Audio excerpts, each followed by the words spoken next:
Hello friends, मैं गौरव एक बार फिर आप लोगों के सामने एक न्यूमेरिकल के साथ हाजिर हूँ अपने चैनल पॉइंट टू पॉइंट में। आज हम न्यूमेरिकल करेंगे मैक्सिमम पावर ट्रांसफ़र थ्योरम के ऊपर। मैक्सिमम पावर ट्रांसफ़र का कंसेप्ट, उसका स्टेटमेंट और किस तरीके से हम इसको अप्लाई करते हैं किसी नेटवर्क के अंदर, इससे क्या होता है और कैसे फाइंड आउट की जाती है मैक्सिमम पावर, उसका फॉर्मूला। ये सारी चीज़ें मैंने अपने प्रीवियस लेक्चर में डिस्कस किया हुआ है। इस लेक्चर के अंदर हम न्यूमेरिकल यूज़ कर रहे हैं, जिसमें हम मैक्सिमम पावर ट्रांसफ़र थ्योरम कैसे अप्लाई की जाती है देखेंगे, और कैसे मैक्सिमम पावर निकाली जाती है वो भी देखना है। तो यहाँ न्यूमेरिकल हमारे सामने है कि find the value of R in the network such that maximum power transfer take place. यहाँ पर आपको एक नेटवर्क दिखाई दे रहा है। इस नेटवर्क के अंदर ये एक रजिस्टर है जिसकी वैल्यू हमें पता नहीं है, तो हमें क्वेश्चन में दिया है कि इसकी वैल्यू है आर। ओके, तो इस आर की क्या वैल्यू होगी जो इस आर पर मैक्सिमम पावर ट्रांसफ़र हो सके। और आगे क्या पूछा है, what is the amount of this power, और वो जो पावर, जो मैक्सिमम पावर इसके ऊपर आने वाली है, वो पावर कितनी होगी। तो फ्रेंड्स देखो, मैक्सिमम पावर ट्रांसफ़र थ्योरम के अंदर हमने पढ़ा था कि अगर किसी रजिस्टर पर मैक्सिमम पावर आती है तो वो मैक्सिमम पावर किसके इक्वल होती है।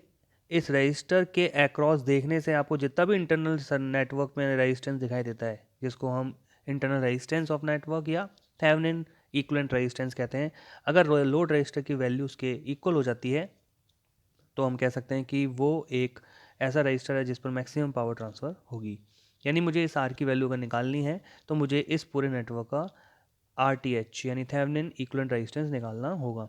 तो आइए देखते हैं किस तरीके से हम निकालते हैं। तो सॉल्यूशन स्टार्ट करते हैं। सबसे पहले स्टेप नंबर 1 कि remove the load resistance and calculate VTH. सबसे पहले हम इस लोड रजिस्टर को यहाँ से हटाएंगे और यहाँ से हम थेवेनिन वोल्टेज यानी वीटीएच कैलकुलेट करेंगे।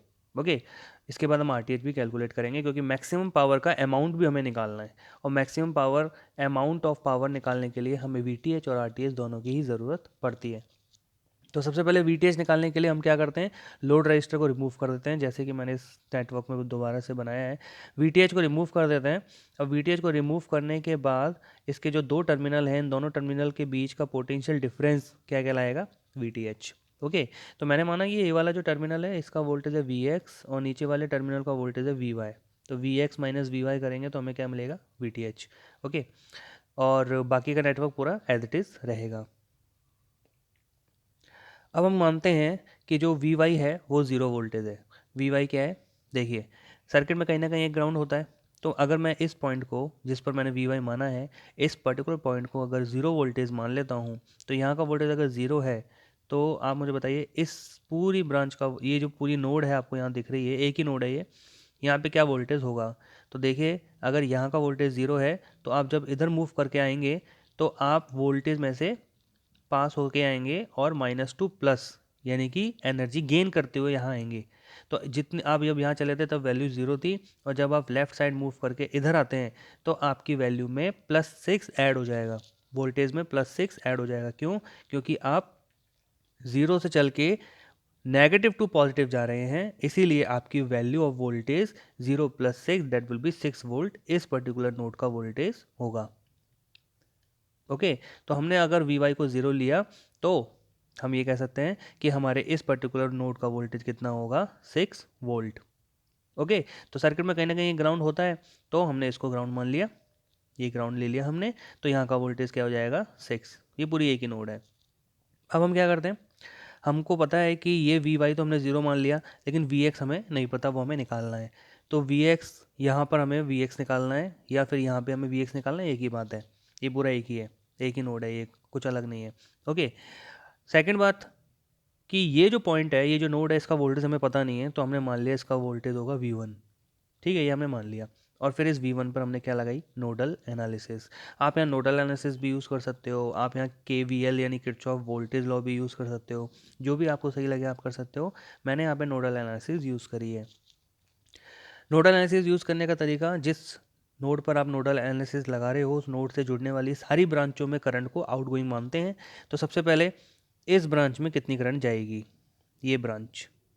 ओके, तो इस ब्रांच में करंट निकालने के लिए आप देखिए, ये जो 4 वोल्ट का सोर्स है, ये यहाँ से देखो V1 से आउटगोइंग करंट लेनी है हमें, तो V1 से अगर कोई करंट आउटगोइंग है तो 4 वोल्ट का सोर्स माइनस करना पड़ेगा क्योंकि वो ऊपर की तरफ करंट फ्लो करेगा जो कि हमारे अपोजिट डायरेक्शन में होगी। ओके, और 6 वोल्ट इस पॉइंट का यानी इस नोड का वोल्टेज है। तो इक्वेशन क्या बनेगी, V1 -4 -6 डिवाइड बाई 1। ठीक है, उसी तरीके से इस रजिस्टर में कितना वोल्टेज कितनी करंट फ्लो होगी, V1 -6 डिवाइड बाई 2। ठीक है, और उसी तरीके से राइट डायरेक्शन में कितनी करंट जाएगी, तो राइट डायरेक्शन में अगर आप करंट को देखें तो देखिए इस डायरेक्शन में तो कोई, इसमें से तो कोई करंट फ्लो होगी नहीं क्योंकि ये ओपन सर्किट है। तो जो करंट 5 ओम में फ्लो होगी वही करंट 1 ओम में भी फ्लो होगी, क्योंकि इस नोड के बाद करंट आगे तो जाएगी नहीं क्योंकि ओपन सर्किट है। तो 5 ओम में से जो करंट फ्लो होगी वही 1 ओम में से करंट फ्लो होगी। इसका मतलब 5 ओम और 1 ओम सीरीज में है, क्योंकि अगर सेम करंट दो रजिस्टर में फ्लो होती है तो वो दोनों रजिस्टर सीरीज में होते हैं। तो 5 ओम और 1 ओम सीरीज में है। तो मैंने क्या लिखा, V1 -6 डिवाइड बाई 6। ठीक है, V1, अच्छा आप इसको ऐसे भी कर सकते हैं, इसमें कोई दिक्कत नहीं है। V1 माइनस का Vx डिवाइड बाई 5, वो भी सही है, इट इज़ नॉट रॉन्ग। ठीक है, लेकिन हमारी इक्वेशन में फिर एक वेरिएबल आ जाएगा एक और Vx, जो कि हमें निकालना है, इसलिए हमने यहाँ पे इस Vx की वैल्यू को नहीं लिया। एक्चुअल में Vx कोई सोर्स नहीं है, ये तो हम इस नोड का वोल्टेज निकालना चाह रहे हैं। सोर्स होता तो हमें लेना पड़ता, लेकिन ये सोर्स नहीं है। तो हम क्या कर सकते हैं, हम ये कह सकते हैं कि 5 ओम में जो करंट जाएगी वही करंट 1 ओम में भी जा रही है। तो 1 और 5 दोनों सीरीज में होंगे। अगर ये दोनों सीरीज में हैं तो ऐड हो गए, ऐड होने के बाद इनकी वैल्यू हो गई 6। अब इस 6 ओम में कितनी करंट जाएगी, तो देखिए V1 -6 डिवाइड बाय 6। ठीक है, तो ये तीनों करंट निकाल ली, तीनों करंट को हमने यहाँ पे ऐड कर दिया। ऐड क्यों किया, KCL लगाया, मतलब नोडल एनालिसिस के अंदर ये सारी वैल्यूज ऐड हो जाती हैं। हर ब्रांच से करंट निकालते हैं, सबको ऐड करते हैं।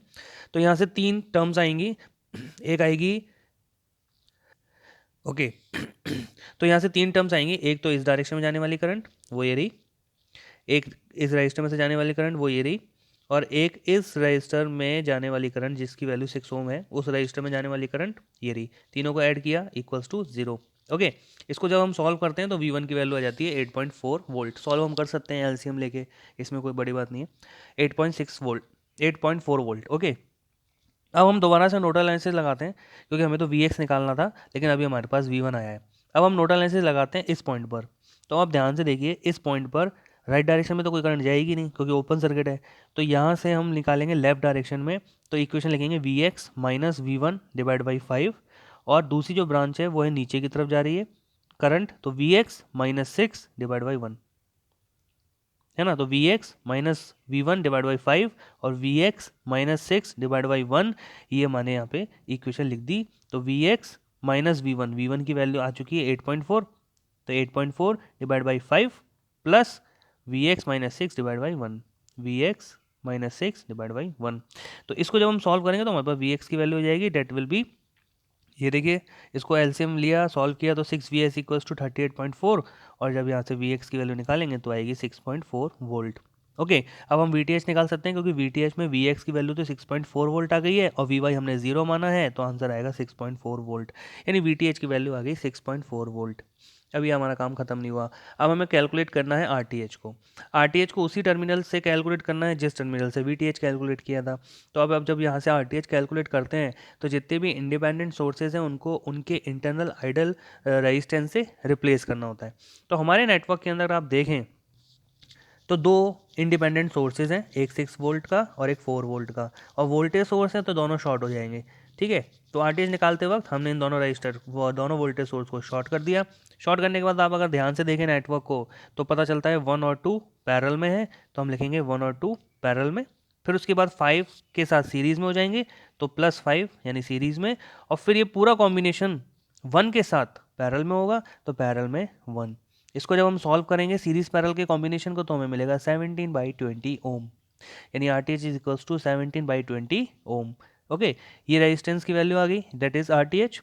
आगे बढ़ते हैं, VTH आ गया, RTH आ गया। ओके, अब हम जानते हैं कि मैक्सिमम पावर कंडीशन क्या होती है, कि मैक्सिमम पावर किसी रजिस्टर में ट्रांसफर होगी। इसकी कंडीशन क्या होती है कि जो RTH आया है हमारे नेटवर्क का, अगर लोड रजिस्टर उसके बराबर हो जाए तो मैक्सिमम पावर ट्रांसफर होगी, यानी R की वैल्यू RTH की इक्वल होनी चाहिए, इट शुड बी मस्ट। तो 17/20 ओम। अब ये वैल्यू तो आ गई रेजिस्टेंस की, लेकिन कितनी पावर मैक्सिमम पावर ट्रांसफर हो रही है वो और निकालना है। तो उसको कैसे निकालेंगे, value of maximum power, formula क्या होता है, मैक्सिमम पावर निकालने का फॉर्मूला होता है VTH² अपॉन 4 RTH।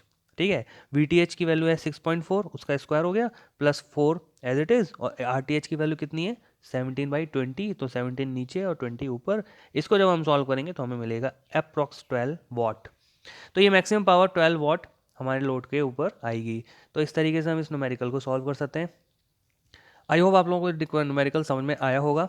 ओके इस न्यूमेरिकल के साथ ही हमें ये समझ में आया कि हम मैक्सिमम पावर थ्योरम का यूज़ करके हम किसी लोड पर कितनी मैक्सिमम पावर आ सकती है और उसकी क्या कंडीशन है। ये दोनों चीज़ें पेपर के अंदर आती हैं, कहीं भी पूछ ली जाती है, तो इसको हम इस तरीके से सॉल्व करते हैं। ठीक है, अगली बार हम फिर दोबारा इसके कोई ना कोई न्यूमेरिकल करेंगे। तब तक के लिए थैंक यू।